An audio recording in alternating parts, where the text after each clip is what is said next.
Okay, so the future, the structure that I've just shown you there is actually going to change, and it's because because medicine wants to change in Liverpool.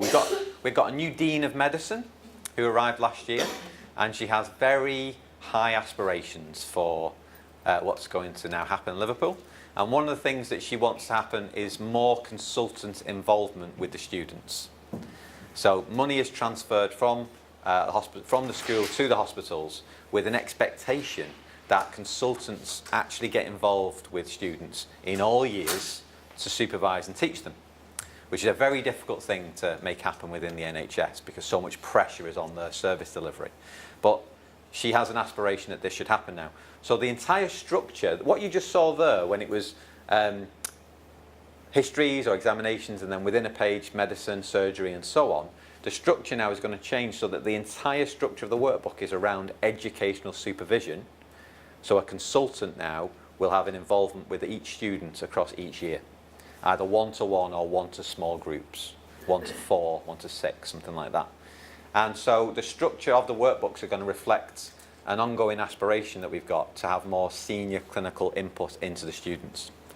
So again, with PebblePad, with another system, that might be an absolute nightmare to try and reverse engineer what's in there. But what we need to do next year is basically recreate the workbooks with a different structure on each page and then send them out to the students as the new year's worth of content, which, like we said before, maybe 2-3 weeks worth of work for the e-portfolio administrator once we've got that set in place.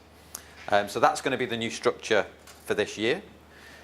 One thing that we do hit, even though we do have quite a lot of staff that are involved with the students, we do struggle to get staff involvement generally with the students. The ratio of staff to students is always under pressure.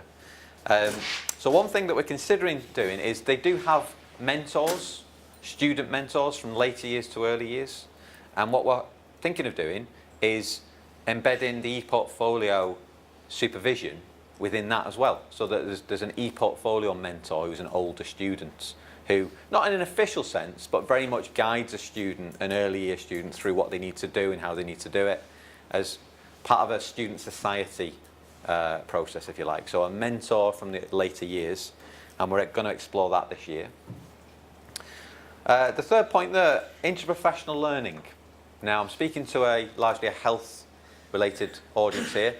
Is this something that you want to do? You're already doing interprofessional learning? It's an expectation. It's an expectation.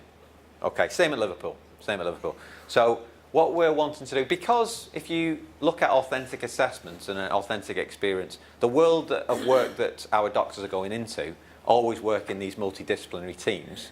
We actually want it to be an official part of the curriculum and how we teach to introduce them to that model. So we're already doing that in different ways, and we want to increase it.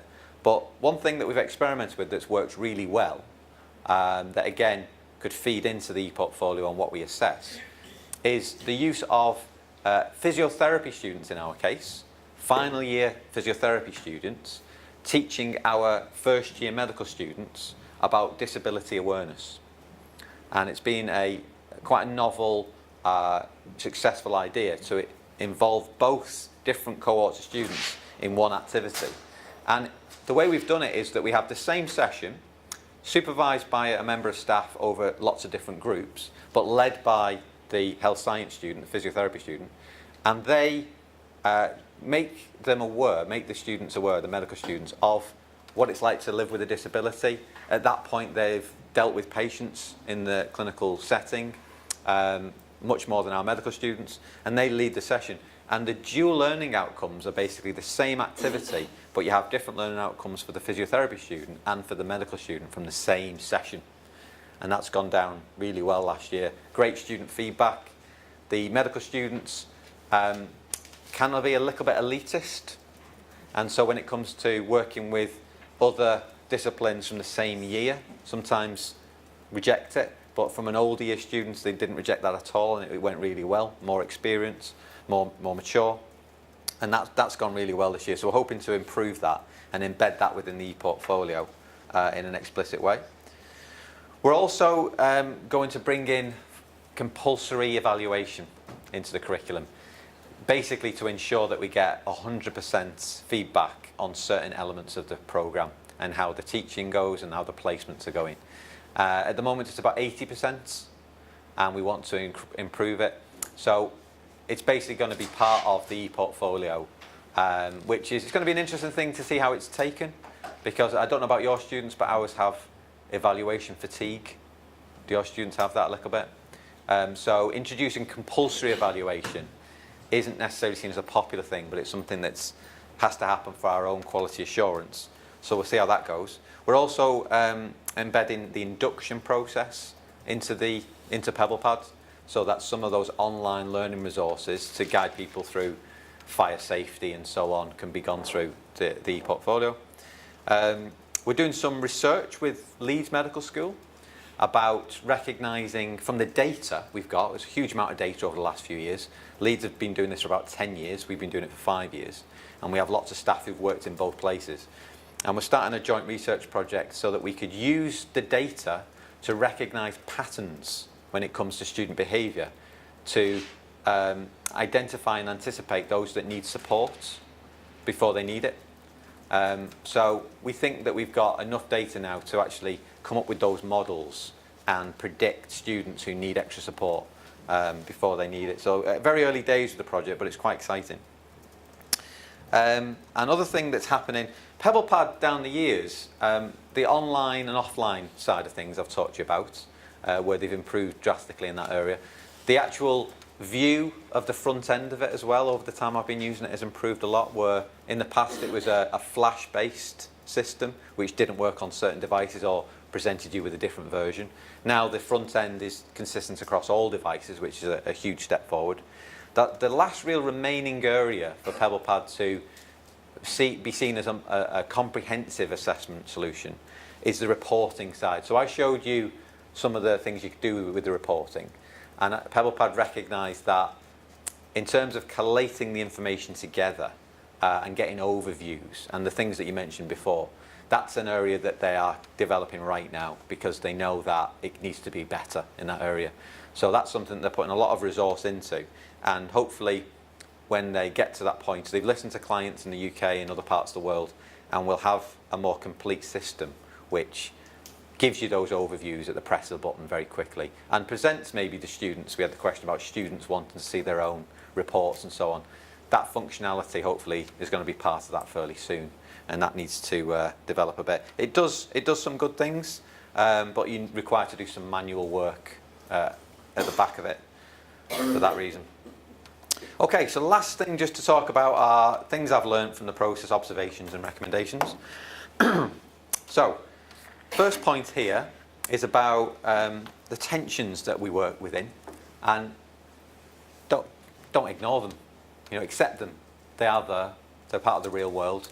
In our case, the tensions between teaching and research, between clinical service delivery and supporting students, the tensions between what can be realistic and what you'd ideally want to do from a pedagogical point of view. Just recognise them and work within them, work around them sometimes. Student engagement and completion has been an interesting one. I was talking before about this, and what I would say is that over time, the staff view of this system and the way it's been built and delivered has been positive from the very start and continues to be so. The student use of the system was, as I mentioned before, negative to begin with, absolutely, and we've moved now towards acceptance. They're not cheering me down the corridors, the students, when they see me, because as a process it's something that they may not really want to do. It may not be a popular process getting them to constantly look at their activity and record things, but in terms of a system and its use and how they accept that and are used to it now, it's definitely got more positive, and acceptance is where we're up to now. And in terms of engagement and completion, this year we just finished the academic year in Liverpool, and early on in the inception of this project, at the end of the year there were maybe a few hundred students who hadn't done what they needed to do at that point in time. We've just done this year and there are 3 in the school. So over that length of time of acceptance and embedded within the course, they are now much more familiar with what they need to do and actually get on and do it a huge amount more than they used to. I mentioned about staff involvement there. So the third point is about the fact that dialogue is actually an important part of this. It's not just an automated system. It's not just about technology. Having people involved, having staff talking to students, having a conversation around their progress is still an essential element of this. And it's not something that can be ignored or done away with because of the technology. So definitely having that dialogue and having it as part of that continuous assessment process is very important. The next 2 points, it's really just about sticking with it and giving it a bit of time. Anything that you bring in, you're going to have problems. There's going to be something ups and downs. But if you just keep at it, and if you're sure yourself about why you're doing it and keep coming back to that, and just give it some time. Literally, after a few months, it might be some negative feedback. By the end of the year, by the end of 2 years, it might just have changed in time. Be prepared to do that and have decision-making processes that allow you the space to do that. Collaboration and moderation is an interesting one. That is basically down to experience. We talked before about how are those decisions made. I would say collaboration is very important, especially in the early stages. But what happened at Liverpool is it stopped things happening after a period of time. And there was paralysis through procrastination. That's the way I would put it. So in those delays, in those periods where there was just ongoing conversation, you couldn't get anything going. So I'm a big fan of talking about it to a certain point and then doing something. And then you can refine it and work with it. A smaller team, having one person decide, having a small team decide, much more likely to get things done.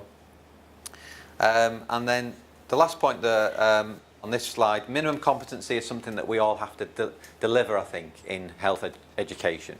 But then a recognition of excellence alongside that is a very nice mix, where you have those minimum levels, yes, but then you expect a lot more than that, explicitly. It's important to say that what you've just seen, this system and the way we developed it, the vast majority of it was done from a school point of view, so what we need as a school. Not necessarily what the students need, and we're honest about that. It's what the school needs to prove that the activity's happening in a consistent, reliable way, and we get the data for our regulatory bodies and so on. Real life pedagogy and pragmatism, I've said that about before. I'm a big fan of what can really work. And the fact that you've got within PebblePad a flexible approach and a platform where you can design different structures, as you've seen. We've got one for fifth year, we've got one for academic advisors, we've got one for the other years. It can handle both. And then if you have the choice, we didn't have this at Liverpool, but if you have the option to bring in a new system with a new cohort and carry that on through, I would say that that works better. Our experience is halfway through a course was close to a complete disaster in terms of student acceptance and staff acceptance. So if you can, I know not everyone can, but bring it in with a new year and keep rolling it through the years. That's ideal. So last thing, recommendations. So recognise and accept those tensions we just talked about. Reach a balance between what you aspire to do and what you can realistically deliver. If you can, the fifth year process, which has gone down very well in Liverpool, was built on an old paper-based process that we simply replicated into the ePortfolio format.